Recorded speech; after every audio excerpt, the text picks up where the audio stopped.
அவன் வீட்டை விட்டு வெளியேறிய போது நான் அழுவேன், பட்டினி கிடப்பேன், நாடகம் செய்வேன் என்று அவன் நினைத்தான். சரி, ஆரம்ப கட்டத்தில் நான் கொஞ்சம் சோகமாக இருந்தேன். எப்போதும் சுற்றி இருக்கும் ஒரு உயிரை இழப்பது போல் உணரவில்லை. பின்னர் உணர்ந்தேன், நான் காதலித்து வருகிறேன்.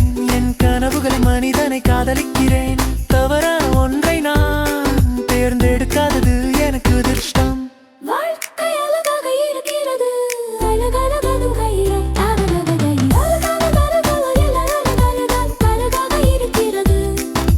அழகான முகங்கள் எல்லா இடங்களிலும் உள்ளன. நீங்கள் உள்ளே தேடுவது மகிழ்ச்சி என்று ஒன்று, அது வாழ்க்கையை அழகாக்குகிறது என்று நான் நினைக்கிறேன்.